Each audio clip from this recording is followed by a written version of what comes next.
శ్రీ గురు చరిత్ర అధ్యాయం 12. శ్రీ గణేశాయ నమః. శ్రీ సరస్వత్యై నమః. శ్రీ గురుభ్యో నమః.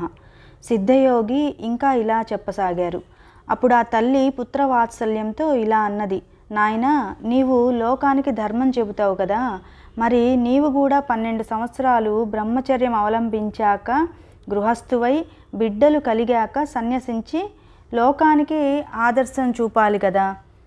ఇలా క్షణికావేశంలో సన్యాసం స్వీకరిస్తే వాసనాక్షయం అవక మానవులు పతితులవుతారని శాస్త్రాలు హెచ్చరిస్తున్నాయి కదా అని బ్రతిమాలింది. అప్పుడు వటువైన నరహరి అలనాడు కపిలుడు తల్లికి జ్ఞానోపదేశం చేసిన విధంగా ఆమెకు తత్వం ఇలా బోధించాడు. అమ్మా, భౌతికమైన శరీరాలు వైభవము అశాశ్వతాలే. మరణం లేనివాడంటూ ఎవ్వడూ లేడు. మృత్యుదేవత ఎప్పుడు జీవితాన్ని వెంటనంటే ఉంటుంది. యువకులకైనా వృద్ధులకైనా ఈ శరీరము ఎప్పుడు రాలిపోతుందో తెలియదు. అప్పిచ్చినవాడు తానిచ్చిన గడువు ఎప్పుడు తీరుతుందా అని లెక్క పెట్టుకుంటూ ఉన్నట్లు మృత్యుదేవత కూడా మానవుల జీవిత కాలాన్ని లెక్క పెడుతూ ఉంటుంది. రాత్రి పగలు అన్నవి మానవుని ఆయుర్దాయాన్ని ఎగరగొట్టుకొని పోతుంటాయి. ఈ శరీరము, భార్యాబిడ్డలు, గృహము, ధనము, జీవితము అశాశ్వతమని మరచి అవే ప్రధానమనుకొని జీవించేవారు పశువుల వంటివారు. కనుక ధర్మాచరణం ఒక్కటే మానవుల కర్తవ్యం. అలాగాక మృత్యువును జయించిన వారు మాత్రమే నీవు చెప్పినట్లు విరామంగా జీవించవచ్చు. కానీ మానవులు కొద్ది నీరు మాత్రమే ఉన్న సరస్సులోని చేపల వంటివారు. ఆ కొంచెము నీరు ఇంకిపోయాక వాటి గతేమిటి? ఈ కలియుగంలో మానవునికి 100 ఏండ్ల ఆయుర్దాయం. అందులో సగకాలం నిద్రలోనూ, బాల్యము, పరాధీనత వల్ల కొంతకాలము గడిచిపోతుంది. ఇట్టి జీవితంలో ప్రాప్తించే సంపద క్షణకాలం ఉండి వాడిపోయేదే. కాలచక్రము గర్భంలోని పిండములను, శిశువులను, బాలులను, యువకులను, విఘ్నులను, దేవతలను, సర్వజీవులను మృంగేస్తూ ఉంది. దేని మీదైనా మమకారం పెట్టుకోవడము ఆత్మవంచనే. దుఃఖాన్ని కొని తెచ్చుకోవడమే అవుతుంది. బయట చర్మము, లోపల మాంసము, ఎముకలు, రక్తము గల ఈ శరీరము నీటి బుడగ వంటిది.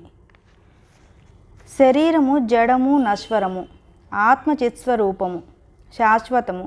దానికి సుఖదుఖాలు లేవు. ఉన్నాయనుకోవడం అజ్ఞానం మాత్రమే. సద్గురు కటాక్షం వలన మానవుడి మాయను దాటాలి. ఉత్తమమైన మానవ జన్మమెత్తి కూడా ఆత్మకు శ్రేయస్సు చేకూర్చుకోని వాడే నిజమైన ఆత్మవంచకుడు, ఆత్మఘాతకుడు, బ్రహ్మఘాతకుడు కూడా. అమ్మా, ఈ మాట సామాన్యుల విషయంలోనే ఇంత వాస్తవమైతే కారణజన్ముడైన నాకేది కర్తవ్యం? విషయ సుఖాలు వదలలేని వారికి నీవు చెప్పినట్లు గృహస్థాశ్రమము తర్వాత సన్యసించడం అనే క్రమము తగి ఉన్నది. నాకట్టి విషయ వాసనలే లేవు గనుక ధీమంతుడనైన నాకు ఎట్టి విఘ్నాలు రాజాలవు. నేను బ్రహ్మచర్యాశ్రమం నుండే సన్యాసం తీసుకుంటాను. నన్ను ధ్యానిస్తూ ఉండు, సంసారాన్ని దాటగలవు అని యశోదకు బాలకృష్ణుడు చూపినట్లుగా తన దివ్య రూపాన్ని దర్శింపచేశాడు స్వామి. ఆయన ప్రసాదించిన యోగ దృష్టితో ఆమె ఆ మూర్తిని కన్నులారా దర్శించి ఇలా అన్నది, స్వామి, నీవు పుట్టుక లేనివాడవు. బ్రహ్మాండాలన్నీ నీలోనే ఉన్నాయి. బ్రహ్మకు కూడా నీ గుణరూపాలు కొంచెమైనా తెలియరానివి. మాయామోహితురాలనైనా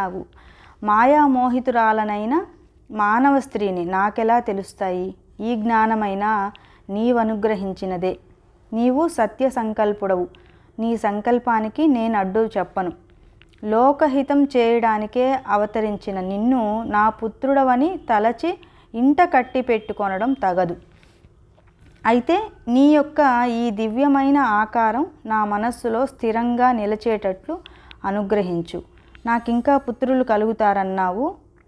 మాకు ఇంకొక బిడ్డ పుట్టే వరకైనా నీవిక్కడే ఉండు. అప్పటి వరకు సన్యసించడానికి నేను అనుమతించను. నీవు నా మాట వినకుండా వెళ్ళిపోతే నేను మరణిస్తాను. నిన్ను విడచి నేను బ్రతకలేను అని ప్రార్థించింది. అప్పుడు శ్రీహరి, అమ్మా, నీకొక సంవత్సరంలోగా కవలలు పుడతారు. అంతవరకు ఉంటాను, కానీ ఆ తర్వాత నా సంకల్పానికి అడ్డు చెప్పకూడదు అని ఆమె వద్ద మాట తీసుకున్నాడు. అతడు పరమేశ్వరుడన్న జ్ఞానంతో స్వామిని ఆ దంపతులు నిత్యము అర్చిస్తుండేవారు. చతుర్వేద పారంగతులు, షట్శాస్త్ర నిపుణులు కూడా ఆయన వద్ద విద్యార్థులై కృతార్థులయ్యారు. ఆయన ఎవరికో వేదాలు బోధించేవారు. ఆయన ఎందరికో వేదాలు బోధించేవారు. పామరులకు ఆయన ధర్మ సూక్ష్మాలు చెప్పేవారు. ఇలా సంవత్సరం గడిచేసరికి అంబకు 2 మగపిల్లలు పుట్టారు. వారికి 3 నెలలు రాగానే ఒకరోజు అంబ పిల్లలు నాడిస్తూ ఉంటే నరహరి వచ్చి, అమ్మ, నేను చెప్పినట్లే వీరిద్దరూ పుట్టారు. నీకింకా 2 కొడుకులు 1 కూతురు కలుగుతారు. నీ కోరిక ఫలించింది. నా మాట నిలబెట్టుకున్నాను కనుక నీవిచ్చిన మాట ప్రకారం నాకు అనుమతిస్తే నేను తీర్థయాత్రలకు బయలుదేరుతాను. అయితే నీవు మాత్రం నన్ను సంతోషంగా సాగనంపాలి అన్నారు. అప్పుడు తల్లిదండ్రులు ఆయనకు నమస్కరించి, మేమింతవరకు మాయలో తగులుకొని నీవు మా బిడ్డడవనే భ్రాంతితో ఎప్పుడైనా నిష్ఠూరాలాడి ఉంటే మమ్మల్ని క్షమించు. నీవే మా కులదైవమని ఇప్పుడు తెలుసుకున్నాము. నీవు మా వంశాన్ని ఉద్ధరించడానికి ఇక్కడ జన్మించావు. నీవు మా రక్తమాంసాలు పంచుకోనడం ద్వారా మా దేహాలు కూడా పవిత్రమైనాయి. ఇక ముందు మా గతేమిటి అని అన్నారు. మీ దర్శనము మాకెప్పటికీ లేకుంటే మేమెలా జీవించగలము అన్నారు. అప్పుడు నరహరి, మీరెల్లప్పుడూ నన్ను ధ్యానించండి, మీకిక జన్మ ఉండదు. అమ్మా, నీకు నన్ను చూడాలని ఉంటే నన్ను స్మరిస్తే తక్షణమే నీకు నా దర్శనం అవుతుంది. 30 సంవత్సరాల తర్వాత నేను మళ్ళీ మీ వద్దకు వస్తాను అని చెప్పాడు. అలా తల్లిదండ్రుల అనుమతి తీసుకొని ఆయన తలపై శిరస్త్రాణము, కౌపీనము, కాషాయాంబరము, చేతదండము ధరించి చిరునవ్వులొలికిస్తూ మహాసంతోషంగా బయలుదేరాడు. ఆ దృశ్యం చూసిన జనము 9 సంవత్సరాల పిల్లవాడు ఇల్లు విడిచిపోవడానికి ఆ తల్లి ఎలా అనుమతిస్తున్నది అని ఆశ్చర్యపోయారు. కొందరు ఈయన అవతారమూర్తి, ఈయనను కన్న తల్లిదండ్రులు ధన్యులు అన్నారు. సాధువులు ఆయన భగవంతుడనే భావంతో నమస్కరించారు. ఆ గ్రామస్తులందరూ కొంత దూరం వెళ్ళి ఆయనకు వీడ్కోలు చెప్పి తిరిగి వెళ్ళాక తల్లిదండ్రులు మరికొంత దూరం ఆయన వెంట వెళ్ళారు. అక్కడ నరహరి వారికి కర్పూరం వలె తెల్లగానున్న తన దత్తాత్రేయ స్వరూపము, తరువాత శ్రీపాద రూపము రెండిటిని దర్శనమిచ్చారు. అది తమ శనిప్రదోష పూజా ఫలితమేనని తలచి ఆ తల్లిదండ్రులు, మా జన్మలు ధన్యమయ్యాయి, మీరు దయతో మాకు మళ్ళీ దర్శనమివ్వాలి అని వేడగా ఆయన తప్పక మళ్ళీ దర్శనమిస్తాను అని మాట ఇచ్చి వాళ్లను వెనుకకు పంపాడు. ఆ దివ్య దర్శన ప్రభావం వలన వారు తమ పుత్ర వ్యామోహం మరచి భక్తిభావంతో వెనుకకు వెళ్ళారు. నరహరి బద్రీనాథ్ దిక్కుగా బయలుదేరి దారిలో ఆనందకాననము అనబడే వారణాసి పట్టణానికి చేరారు. మొదట ఆయన గంగలో స్నానం చేసి ఆత్మస్వరూపమైన విశ్వనాథుని దర్శించారు. తరువాత అచట ఒక యోగ్యమైన స్థలంలో వజ్రాసనం వేసుకొని ప్రాణవాయువు కుంభించి కేచరీ ముద్రలో నాదానుసంధానపరులై కూర్చున్నారు. ఆయన నిత్యము 3 వేళల మణికర్ణికా ఘట్టానికి వెళ్ళి శ్రద్ధగా గంగా స్నానం చేసి వస్తుండేవారు. ఆ క్షేత్రంలో ఉన్న తపస్వులు, మునులు, సాధువులు ఆయనను చూచి ఆశ్చర్యచకితులయ్యారు.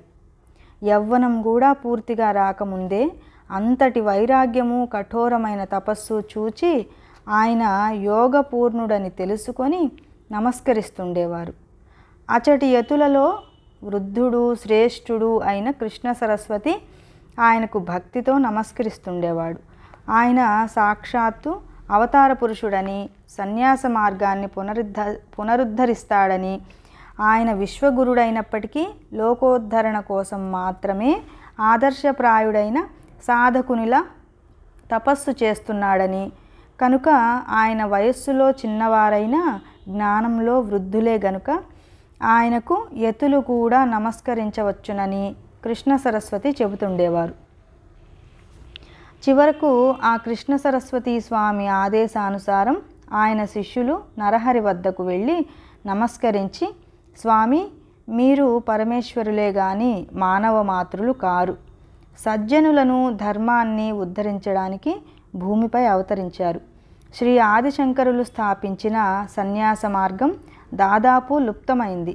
దానిని మరలా మీరే నిర్దుష్టం చేసి విస్తరింపచేయాలి.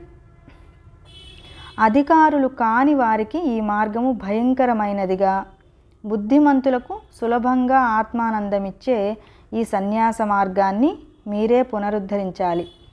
సన్యాసులమైన మేము ఇప్పుడు మిమ్ములను సేవిస్తే లోకనింద ఏర్పడుతుంది. కనుక మీరు కూడా సన్యసిస్తే మేము కూడా మీ సేవ చేసుకోవచ్చును అని ప్రార్థించారు. నరహరి వారి ప్రార్థనను మన్నించి సత్సాంప్రదాయ సముద్ధరణ కొరకు శ్రీకృష్ణ సరస్వతి పాదులను గురువుగా స్వీకరించి శాస్త్ర పద్ధతిన వారి వద్ద సన్యాసం స్వీకరించారు. అప్పుడు గురువిచ్చిన దీక్షానామం శ్రీ నృసింహ సరస్వతి. తరువాత ఆయన కొంతకాలం కాశీపట్టణంలోనే ఉండి మానవులకు 4 పురుషార్థాలను ప్రసాదించగల వేదార్థాన్ని భక్తులకు ప్రవచించారు. అంతవరకు గురుకథను శ్రద్ధగా వింటున్న నామధారకుడు, స్వామి, నాకొక సందేహం కలుగుతున్నది. విశ్వగురుడైన శ్రీగురునికి ఇంకొకరు గురువెలా కాగలరు? గురువును ఆశ్రయించి ఆయన సాధించవలసినదేమున్నది అని అడిగాడు. సిద్ధయోగి ఇలా చెప్పారు. పూర్వము శ్రీరామచంద్రుడు వశిష్ఠ మహర్షిని, శ్రీకృష్ణుడు సాందీపని మహర్షిని గురువులుగా వరించినట్లే శ్రీగురుడు కూడా శ్రీకృష్ణ సరస్వతి స్వామిని గురువుగా ఎన్నుకున్నారు. ఈ గురు సాంప్రదాయం అనాది సిద్ధమైనది. దీనికి మూల పురుషుడు సదాశివుడు, ఆయన శిష్యుడు విష్ణువు, విష్ణువుకు శిష్యుడు బ్రహ్మదేవుడు. అటు తర్వాత గురు పరంపర ఇలా కొనసాగింది.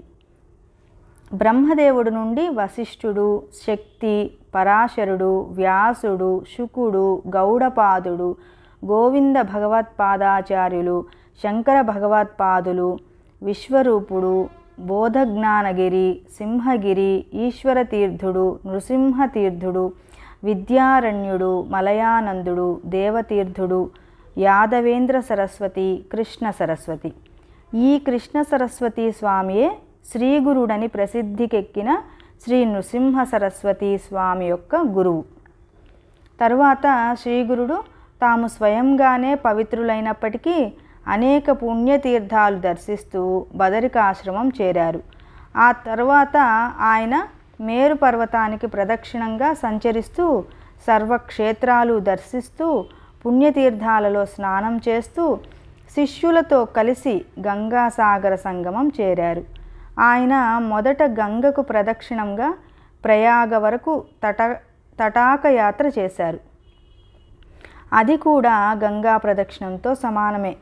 అందుకే ప్రయాగను కూడా గంగాసాగరం అంటారు. ప్రయాగలో వారికి ఎంతోమంది శిష్యులయ్యారు. ఆ క్షేత్రంలో మాధవుడనే బ్రాహ్మణుడికి శ్రీగురుడే స్వయంగా తత్వం ఉపదేశించి సన్యాసం ఇచ్చారు. శ్రీ దత్తాయ గురవే నమః. శ్రీపాద శ్రీవల్లభాయ నమః. శ్రీ నృసింహ సరస్వత్యై నమః. ధన్యవాదాలండి.